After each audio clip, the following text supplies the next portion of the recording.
오늘도 우리와 함께 하시고 우리와 동행하시는 우리 주님을 찬양합니다. 이 귀한 저녁 다시 한번 우리가 주의 이름으로 모였고 또 주님의 영광을 찬양하며 우리 마음을 다한 또 기도를 드리고자 합니다. 아버지 하나님, 감사하는 마음으로 찾아온 우리 교우들, 하나님의 자녀들 다시 한번 말씀으로 또 오늘 특별히 우리 색스폰 찬양팀의 찬양으로 또 그리고 기도로 하나님의 그 귀한 은혜를 가득 담고 돌아가는 시간 될 수 있도록 함께하여 주시옵소서. 오늘도 우리에게 그 은혜 주실 주님을 기대합니다. 소망합니다. 주님과 함께 나아가는 귀한 말씀의 시간으로 찾아와 주시옵소서. 예수님의 이름으로 간절히 기도합나이다. 아멘. 우리 함께 옆에 있는 분들하고 같이 한번 인사 한번 할까요? 잘 오셨습니다. 오늘 이 저녁 주님의 자리에 오신 여러분 환영하고 축복합니다. 오늘 특별히 색스폰 찬양팀 또 발표하는 귀한 날이라서 제가 오늘 조금 설교를 좀 줄이고 그리고 또 귀한 찬양 듣고 우리 개인 기도하고 돌아가는 시간 가졌으면 좋겠습니다. 하나님 말씀 같이 볼까요? 히브리서 13장 15절부터 16절입니다.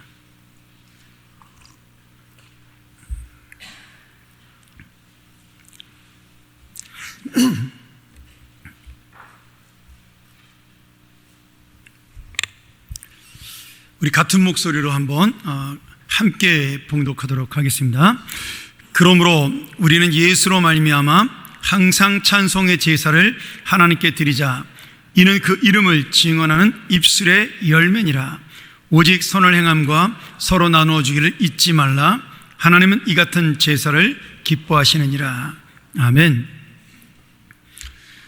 히브리서 13장이 히브리서의 결론의 말씀이죠. 특별히 우리가 읽었던 이 본문의 내용 이후로는 우리가 이 세상에 살고 있는 그리스도인들, 다시 말하면 우리의 믿음의 조상들이 먼저 갔던 그 천국을 기다리는 성도들이 어떻게 살아야 하나님을 기쁘시게 할 수 있을 것인가, 그렇게 설명하는 것으로 이 히브리서가 끝이 납니다.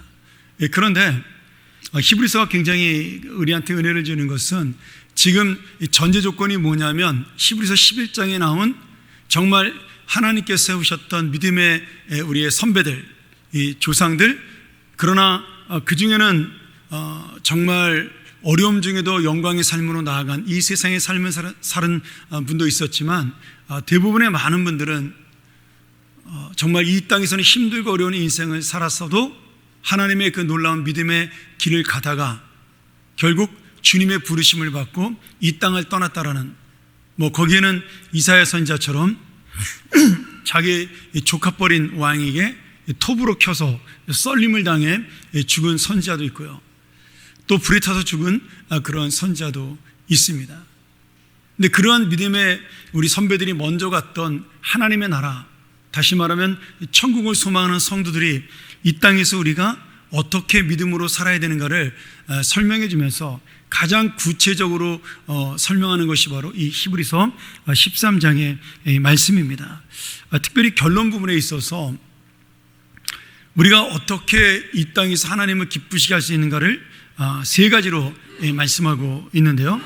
우리가 읽었던 15절의 말씀에 찬미의 제사를 드리라는 말과 그 다음에 16절에 너희가 선을 행하라, 그리고 나누어 줘라, 이것이 바로 하나님의 기뻐하시는 제사다. 그리고 세 번째로 우리가 읽지는 않았지만 17절 이하로 하나님의 말씀 앞에 그리고 너희를 인도하는 지도자 앞에 순종하고 복종하여 하나님의 도를 따르라. 그것이 천국을 기다리고 소망하는 자의 삶이다라고 말씀합니다. 저는 오늘 15절 말씀, 16절 말씀의 두 절의 말씀에 나타난 예배하는 자의 찬송, 진정한 찬양을 드리는 예배가 무엇인지에 대한 설명을 좀 제가 짧게 설명하고 그렇게 하고 우리 색스폰 찬양에 귀한 시간을 갖도록 하죠. 15절에 보면 우리가 예수님 때문에 하나님의 자녀가 되었으니 하나님의 그 놀라운 은혜를 받았으니까 그 구원의 은혜를 감사하여 항상 찬미의 제사, 찬양의 제사를 하나님께 드리자. 그리고 내가 드리는 그 찬양이 바로 하나님의 이름을 나타내는, 증거하는 내 입술의 열매다, 이렇게 설명합니다. 그러니 지금 찬양이라는 것은 전제 조건이 있죠. 첫 번째는 믿는 사람, 하나님의 구원의 은혜를 받은 사람만이 드릴 수 있는 특권입니다. 그래서 그것을 그냥 찬양이라고 말하지 않고 찬미의 제사다, 이렇게 설명하는 거죠. 왜냐하면 예배는 예수를 믿는 사람만 드릴 수 있으니까요. 그리고 그 우리가 드리는 찬양이 하나님의 이름을, 살아있는 하나님께서 정말 우리를 구원하셨다는 것을 증거하는 입술의 열매다라고 말씀하고 있습니다. 여러분, 여기 이 제사, 그리고 하나는 그 입술의 열매라는 말을 다른 말로 표현한다면 전도하는 복음의 증거겠죠. 그러니까 우리가 드리는 이 찬양이 첫 번째는 하나님께 드리는 진짜 예배가 되고, 두 번째는 믿지 않는 자들에게 정말 주님의 살아계심을 전파하는 그런 놀라운 증거가 된다라는 말씀입니다. 그런 우리가 부르는 찬양을 허투루 부르거나 아니면 소홀하게 그냥 생각 없이 부르는 게 아니라 진짜 전심을 다해서 찬양해야 된다는 사실을 이 말씀을 통해 우리가 깨달을 수가 있습니다. 왜냐하면 지금은 양을 잡아 제사를 드리는 것이 아니고 예수님께서 그 제사를 완성을 시켰기 때문에 우리가 드리는 제사 중에 가장 중요한 부분이 뭐냐면 찬송입니다. 사실 종교개혁 이후로 설교가 예배의 가장 중요한 부분을 차지하고 절반 넘게 차지하는 그러한 전통이 생겨났지만, 실제로 지금도 이제 가톨릭교에서는 그렇게 예배를 드리는데, 이 찬양이 예배의 설교와 똑같은 비중을 가지고 하는 그러한 귀한 하나님께 드리는 제사의 어떤 한 요소다라고 말씀하고 있습니다.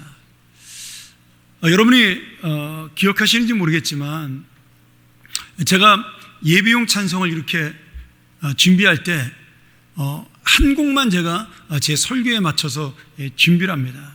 그 나머지는 다 하나님께 감사하고 찬양하는 그런 찬송가로 제가 되도록이면 드리려고 애를 씁니다. 그건 왜냐하면 만약에 설교에 맞춰서 찬송을 드리게 되면 그 찬송은 설교에 종속되는, 설교의 그 뭐라 그럴까요? 하부에 있는, 하위 구조에 있는 요소가 됩니다. 그래서 제가 일부러 찬송이 설교만큼이나 중요한 독립적인 구조를 가지고 있다라고 여러분에게 보이지 않게 말씀하기 위해서 설교에 이왕이면 뭐 같은 내용을 은혜받게 하는 것도 좋겠지만 하나님을 찬양하는 곡으로 제가 일부러 찬송을 많이 선곡을 합니다. 그리고 찬양대도 제가 절대로 오늘 제가 이 설교를 하니까 이런 주제를 가지고 찬양해달라 그렇게 요청한 적이 단 한 번도 없습니다. 왜냐하면 찬양 자체는 설교를 위한 도구가 아니라 하나님께 드리는 그런 하나의 독립된 요소를 가지고 있기 때문입니다. 그만큼 이 찬양이라는 것은 예배에 있어서 굉장히 중요한 의미를 가지고 있는 것이죠. 그리고 구체적으로 하나님의 이름을 부르고 하나님의 영광을 나타내고 감사를 하고 기뻐하면서 그 가사를 정말 구체적으로 하나씩 말하는 찬양은 우리 구원받은 자들밖에 드릴 수 없는 귀한 은사요, 또 하나님의 축복이기도 한 겁니다. 아무리 꾀꼬리 같은 목소리를 가진 이 사람도 하나님을 부르면 그것을 찬양이라고 부를 수가 없습니다.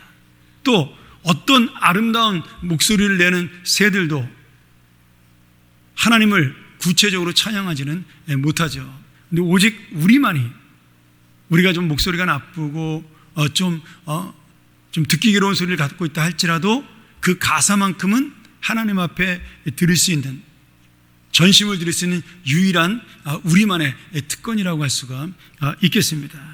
그래서 이 찬양은 예배에 굉장히 중요한 의미를 가지고 있고요. 또 하나는 입술의 열매라는 말은 하나님의 살아계심과 그리고 하나님이 유일한 구원자라는 사실을 증거하는 우리의 복음 증거가 된다는 겁니다. 내 입술을 통해 그것이 고백이 되어 진다라는 거죠.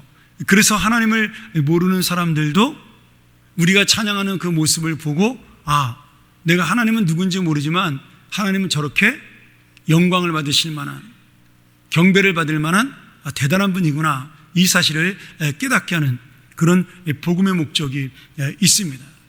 저희가 예전에는 노방전도 가면 이렇게 기타 치고 뭐 이렇게 앞에 나와서 찬양하면서 전도를 많이 하지 않았습니까? 이제 그것이 뭐냐면, 우리가 예수 믿으세요 말로 전도하는 것도 중요하지만 그 찬양의 가사 속에 하나님의 살아계심과 성령의 감동이 나타난다고 믿고 우리가 찬양을 부르는 것이죠. 그러니 내가 찬양을 부르는 것이 이 복음 증거라고 생각을 한다면 잘 부르든 못 부르든 최선을 다해서 부르는 것이 중요합니다. 제가 하나님께 원망했던 것 중에 하나가 뭐냐면, 제가 좀 성대가 약하지 않습니까? 이렇게 날씨가 갑자기 추워지는, 제가 오히려 일기예보보다도 정확해요. 저녁 때쯤 돼서 내일 날씨가 추워질 것 같다는 오늘 목이 벌써 이렇게 약간 잠기면서 좀 기침도 나오고 그럽니다. 제가 참 하나님 앞에 기도도 좀 이렇게 저는 좀 뜨겁게 하고 싶고, 좀 원래 기도원 출신이니까 그런 통성 기도하고 뭐 정말 산에 가서 나무뿌리 붙잡고 막 그렇게 기도하는 거 되게 좋아했던 그런 출신이니까 그렇게 기도하고 싶은데, 그렇게 한 번만 기도하고 나면 설교하지 못할 정도로 성대가 상하게 됩니다. 또 이렇게 금요일날 찬양도 진짜 열심히 따라 부르고 싶고 진짜 최선을 다해 부르고 싶은데, 금요일날 제가 은혜 받아가지고 너무 열심히 부르면 반드시 주일날 설교에 지장이 생겨요. 너무 아쉽죠. 찬양도 좋아하고 노래 듣는 것도 좋아하는데 하나님이 왜 나를 조금 더 강한 성대로 만들어주지 않았을까? 뭐 예전에 제가 우리 지금 담임 목사님 나가신 이찬영 목사님 목소리가 참 좋았어요. 찬양을 너무 잘했습니다. 근데 이 목사님의 특징이 그냥 목소리가 쉬질 않아요. 감기에 걸려도 목이 쉬지를 않습니다. 제가 얼마나 부러워했는지 모릅니다. 어떤 사람은 그런 은사를 주셨는데 나는 왜 그런 은사가 없을까? 그런 하나님 앞에 불평을 한 적도 꽤 있습니다. 뭐 지금이야 이제 뭐 나이도 들었고 뭐 그냥 내 은혜가 내게 족하다 그러고 제가 조심조심 사용하고 있지만, 그러니까 여러분 진짜 마음껏 찬양할 수 있을 만큼 성대가 좋으신 분들은 감사하셔야 됩니다. 열심히 찬양하셔야 돼요. 부르고 싶어도 못 부르는 분도 있다는 사실을 여러분 기억하셔야 하는 겁니다. 오늘 그래서 우리가 이 말씀 보면서 다시 한번 내가 찬양으로 나아갈 수 있는, 복음의 증거를 나타낼 수 있는 귀한 진심의 찬양을 드리는 우리 모든 주님의 자녀가 되기를 소원하고요. 한 가지만 더 말씀드리고 말씀을 마치도록 하죠. 구약의 제사는 두 가지로 나눌 수가 있습니다. 뭐 우리가 제사의 종류, 그러면 뭐 번제, 소제, 화목제, 속제제, 속건제 이렇게 5가지 5대 제사로 나누고, 그 다음에 제사를 드리는 방법으로 따지면 무슨 뭐 거제, 요제 뭐 이런 여러 가지 방법이 있는데, 마음으로 드리는 제사, 그리고 그 제사에 대한 어떤 그 종류를 두 가지로 나누면, 하나는 의무로 드리는 제사가 있고 하나는 자원해서 드리는 감사의 제사가 있습니다. 그래서 의무로 드리는 제사는 반드시 드려야 되는 거죠. 속죄의 제사가 바로 그런 겁니다. 내가 번제를 드려서 내 죄를 속하는 제사는 구약에 반드시 드려야 될 의무의 제사였어요. 그런데 화목제 같은 경우는 감사하는 마음으로 드리는 제사입니다. 하나님의 은혜에 자원해서, 이것을 다른 말로 말하면 낙헌제라고 부르기도 하는 거죠. 그러면 이 제사를 드리는 마음은 뭐냐면 감사해서 하나님께 찬양을 드리는 마음으로 드리는 그런 제사라고 볼 수가 있습니다. 그런데 오늘 말씀하고 있는 이 찬미의 제사는요, 놀랍게도 이 두 가지 의무로 드리는 속죄의 제사와 자원해서 드리는 감사의 제사를 동시에 갖고 있는 겁니다. 그러니까 우리가 신약에서, 구약에서는 그 의무제와 감사제 두 개로 나눌 수 있다면 신약은 모든 예배가 이 두 가지를 다 포함하고 있는 그런 예배라는 거예요. 이사야서 43장 21절에 이런 말씀이 있죠. 이 백성은 내가 나를 위하여 지었나니 나의 찬송을 부르게 하려 합니다. 이 말씀이 신약이 와서 이루어진 것입니다. 그래서 오늘 우리가 드리는 예배는 어떤 면에서는 반드시 드려야 될 의미이기도 하지만 또 어떤 면에서는 우리가 자원에서 드리는 감사의 예배가 되기도 하는 겁니다. 하나님께서 우리를 지으신 목적이 예배를 받기 위해서예요. 우리로 하여금 찬송을 부르게 하기 위해서입니다. 그래서 원래 교회의 설립 목적은요, 전도가 아닙니다. 예배를 드리고 찬양하는 데 목적이 있는 거예요. 전도는 그 예배자를 찾는 거예요. 그래서 전도가 중요한 거죠. 왜냐하면 전도를 해야지만 예배자를 만드는 거잖아요. 그렇기 때문에 교회의 원래 본질적인 사명은 예배자를 만드는 것이고 또 예배를 드리는 겁니다. 그래서 예배와 전도가 굉장히 교회에서는 중요한 의미를 가지고 있는 겁니다. 사실 기도도 중요하지만 기도는 다른 사람을 위한 그런 중보하는 기도를 제외하고는 나를 위한 것이기 때문에 사실은 기도보다는 어떻게 보면 성경에서는 예배와 전도가 더 주님의 영광을 위하여 소중하다라고 볼 수가 있는 거죠. 그래서 이 찬미의 제사의 가장 중요한 것이 무엇이냐면 구원의 감사와 오늘 나와 함께 하시는 하나님의 은혜에 대한 감격, 기쁨이 있을 때 이 찬미의 제사, 찬양의 제사가 가능하다라는 말씀이죠. 그러니 오늘 여기서 우리가 드리는 하나님을 향한 찬양은요, 내가 이 세상을 살아가면서 오늘 하루를 감사하는 그런 찬양이고요. 내가 이 삶을 살면서 일하는 목적과 결혼하는 목적과 아들, 딸 낳고 성공하고 출산하는 그 목적이 바로 이 하나님을 찬양하기 위한, 하나님의 영광을 나타내기 위한 그런 예배자로 가기 위한 것이 우리 인생의 목적이라는 것, 그것이 바로 중요한 찬미의 제사로 가는 과정이라는 것을 우리가 깨달아야만 하는 겁니다. 그래서 오늘 말씀에 선을 행하라, 그 말씀이 바로 이 찬미의 제사와 연결이 되는 겁니다. 내가 선을 행함으로 그 사람이 나의 선함과 나의 행실을 보고 하나님 믿는 사람은 다르구나, 하나님은 정말 계신 분이구나, 살아있구나, 이것을 고백하게 만드는데 목적이 있기 때문입니다. 오늘 그만큼 우리가 드리는 찬양이 중요한 것이고 우리가 드리는 예배가 삶으로 연결되는 정말 귀한 하나님의 살아계심을 나타내는 예배라는 사실을 다시 한번 기억하기를 소원하고요. 오늘 우리 색소폰 찬양의 그 밤이 정말 엄청난 연습을 하고 서시는 겁니다. 뭐 제 방 앞에서 연습을 하니까 제가 맨날 밤 9시, 10시까지 같이 있으면서 듣잖아요. 어떤 날은 저보다 늦게 가는 날도 많아요.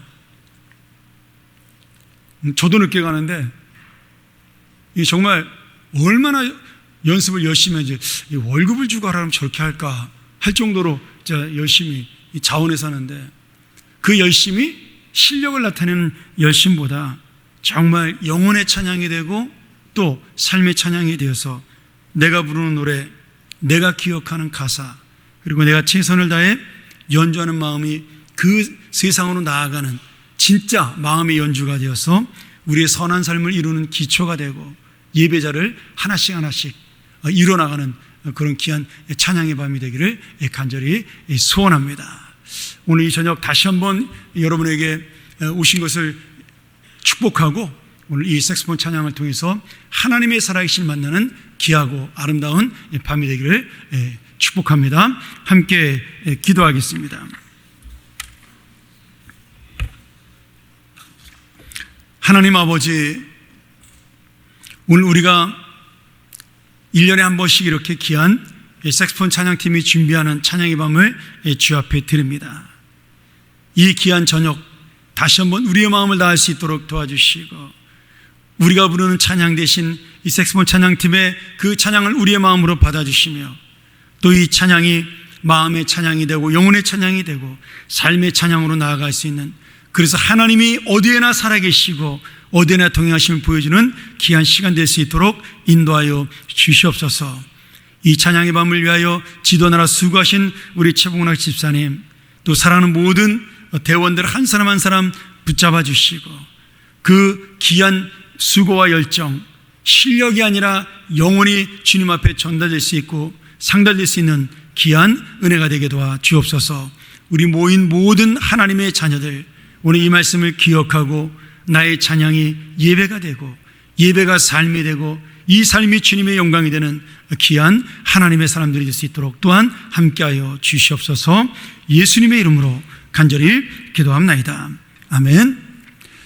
우리 이 시간 바로 SS폰 찬양팀 찬양 시작하도록 하겠습니다.